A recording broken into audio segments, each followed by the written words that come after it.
Après deux larges victoires contre Montpellier et contre Brest, c'est une toute autre adversité que l'OM s'apprête à affronter pour ce qui est clairement le match de l'année puisqu'il sera plus que déterminant pour la qualif en Ligue des Champions. Un match qui s'annonce difficile face à une équipe lilloise qui est sur une série de 3 victoires d'affilée et qui a l'occasion de passer deuxième en cas de victoire demain soir. On va analyser tout ça dans l'avant-match en commençant par imaginer la compo que De Zerbi pourrait aligner avant de passer à l'analyse des deux équipes, aux joueurs à suivre et à mon pronostic pour finir. Alors avant d'entrer dans le vif du sujet, n'oubliez pas de me donner votre prono avec le score exact dans les commentaires, on découvrira qui a été visionnaire parmi vous à la fin du débrief qui sortira probablement lundi midi. Dites-moi aussi si vous êtes confiant ou à l'inverse plutôt méfiant pour le match de demain soir dans l'espace commentaire. On commence sans plus tarder avec un focus sur la compo que De Zerbi pourrait aligner pour ce match plus que décisif. La vraie question c'est de savoir si on va rester sur le 4-3-3 qui a porté ses fruits le week-end dernier et personnellement j'espère que ce sera le cas. De Zerbi expliquait en conférence de presse qu'il pensait que le système à 3 défenseurs était le plus adapté pour l'effectif de cette saison si on regarde les caractéristiques des joueurs, mais je trouve quand même que le 4-3-3 aligné le week-end dernier a vraiment donné satisfaction et qu'il mérite d'être reconduit. Dans ce cas de figure, je m'attends à revoir une charnière Balerdi-Kondogbia avec Murillo et Garcia sur les côtés. Au milieu, j'aimerais voir un trio Højbjerg, Bennacer, Rabiot, et offensivement Luis Enrique à gauche, Greenwood à droite et Guiri dans l'axe. A noter aussi que la seule incertitude concerne Paul Lirola qui a eu un pépin physique et qui n'est pas certain de faire partie du groupe demain soir, mais une décision sera prise dans la journée. Dites-moi ce que vous pensez de ma compo, est-ce que ça vous semble cohérent ou à l'inverse est-ce que vous feriez d'autres choix, notamment relancer Merlin ou mettre Amar Dedic à la place? Est-ce que vous pensez que Rongier doit être préféré à Bennacer? J'attends vos avis. On passe à l'analyse des deux équipes en commençant par un focus sur les Lillois qui reçoivent pour ce match plus que décisif dans la course à la Ligue des Champions. Au moment où je prépare la vidéo, ils sont 4ème avec 56 points au compteur, ce qui veut dire qu'ils prendraient un point d'avance sur nous s'ils nous battaient demain soir. Le match nul les arrangerait pas forcément parce que ça maintiendrait simplement l'écart, mais une défaite serait la pire opération pour eux puisqu'on les mettrait à 5 points à 2 journées de la fin, même si derrière ils vont jouer Brest et Reims qui sont 2 matchs abordables sur le papier. En ce qui concerne la dynamique, ils sont sur une série de 3 victoires consécutives, ils ont gagné 2-1 à Toulouse, ils ont battu Auxerre 3-1 à domicile et ils se sont imposés 2-0 à Angers le week-end dernier. C'est une équipe qui a fait un beau parcours en Ligue des Champions en battant notamment le Real, l'Atlético, en tenant la Juventus en échec également et en étant pas loin de se qualifier face à Dortmund en 8ème de finale. Ils posent des problèmes à beaucoup d'équipes même s'ils peuvent aussi se faire surprendre comme ça a pu être le cas contre Le Havre et Nantes en 2025 et récemment il y a aussi Lyon qui a pris 3 points face à eux à domicile. A noter quand même que le LOSC est la 2ème meilleure défense du championnat avec 32 buts encaissés, mais c'est aussi l'équipe qui marque le moins de buts parmi les équipes du top 7. Ils sont très à l'aise à domicile avec 10 victoires, 3 nuls, 2 défaites, ce qui donne une moyenne de 2,20 points par match quand ils jouent au stade Pierre-Mauroy. Seuls Paris, Le Havre et Dortmund les ont battus chez eux cette saison, alors que le Real, Feyenoord et la Juventus n'y sont pas parvenus.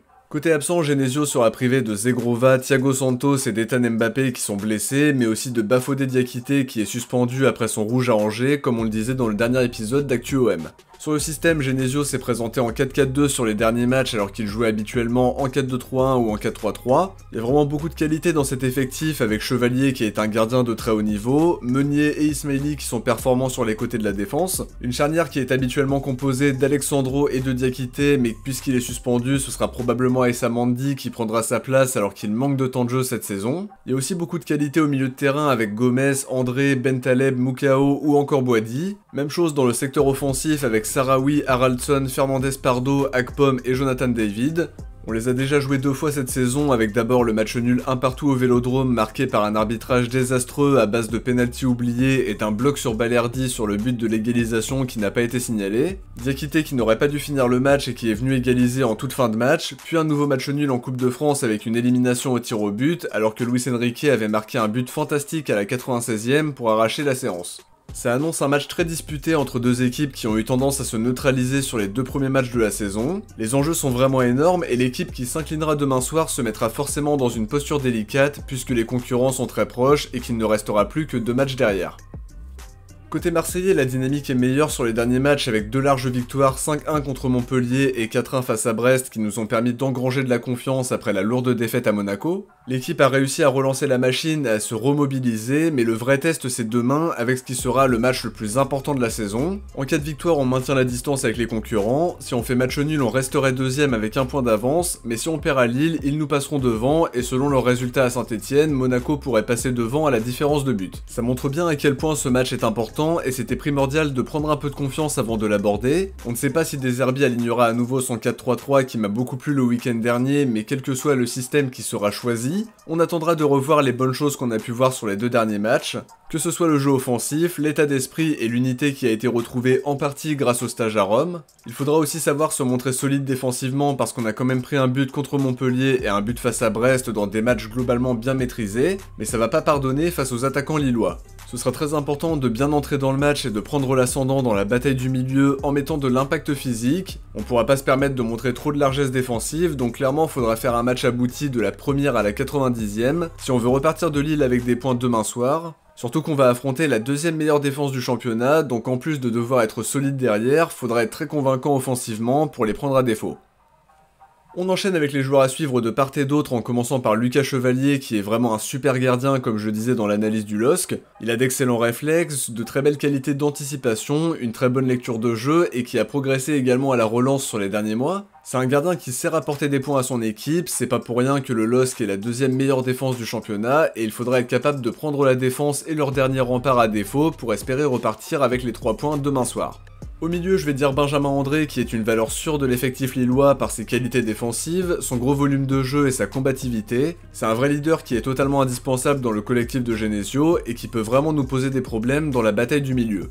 Offensivement, je termine avec Jonathan David qui réalise une super saison avec 25 buts et 11 passes D toutes compètes confondues. Son profil d'attaquant moderne est vraiment très intéressant avec de l'altruisme, ses déplacements qui peuvent poser problème à nos défenseurs, donc ça annonce un gros duel notamment avec Balerdi qui aura la lourde tâche de pas le lâcher et de lui poser des soucis dans le duel comme il a su le faire avec Ajorc le week-end dernier.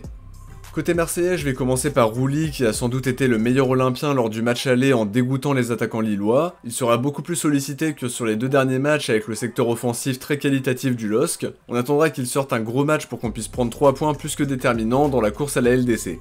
Au milieu, je vais dire Rabiot qui est l'un des joueurs les plus réguliers depuis son arrivée, infatigable dans les efforts, capable d'être décisif face au but, à la dernière passe et dans la construction du jeu bien évidemment. Il a retrouvé un rôle qui correspond mieux à ses qualités le week-end dernier, et dans le cas où De Zerbi resterait sur son 4-3-3, il sera dans des conditions idéales pour performer, déjà que je le trouve très intéressant dans un rôle plus avancé.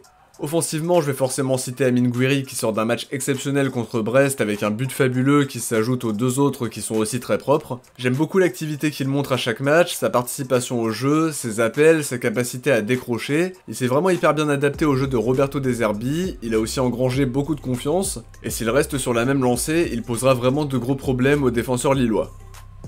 On passe au prono pour ce match décisif dans la course à la Ligue des Champions. C'est un match quand même très compliqué à pronostiquer parce que l'enjeu est hyper important. On va affronter une équipe qui est très à l'aise à domicile et qui est sur une dynamique très positive. Je m'attends à un match très compliqué qui ne va pas se jouer à grand chose, et pour le coup je suis tenté de miser sur un match nul 1 partout qui n'arrangera pas vraiment les Lillois puisqu'en cas de victoire ils peuvent passer 2ème. Nous ça nous permettrait de rester 2ème même si évidemment le meilleur résultat possible reste de prendre 3 points à Lille pour compter 61 points à l'issue de la 32ème journée, ce qui nous permettrait d'aborder le match face au Havre en étant 2ème et de se mettre en très bonne posture avant la dernière journée contre Rennes. Pour ça, il faudra que l'équipe fasse un très grand match demain soir en gommant au maximum les lacunes défensives qu'on a pu voir cette saison, en étant inspiré et réaliste offensivement, mais aussi en montrant le même enthousiasme et le même état d'esprit que sur les 2 derniers matchs. De mon côté, j'arrive à la fin de cette analyse d'avant-match, j'espère que vous avez aimé, et si c'est le cas, n'oubliez pas de laisser un like avant de partir pour me soutenir et pour participer au référencement. N'hésitez pas à vous abonner si c'est pas déjà fait pour ne rien louper de l'actualité olympienne, il y aura d'ailleurs un épisode d'ActuOM qui devrait sortir en début de semaine, une analyse qui sortira en milieu de semaine si tout se passe bien, donc n'hésitez pas à activer la cloche pour être averti quand ça sortira. Si vous avez regardé l'avant-match jusqu'au bout, écrivez décisif dans les commentaires. On se retrouve très vite pour l'analyse du match en espérant une victoire pour faire un grand pas vers l'objectif Ligue des Champions. Ciao, portez-vous bien et surtout allez l'OM.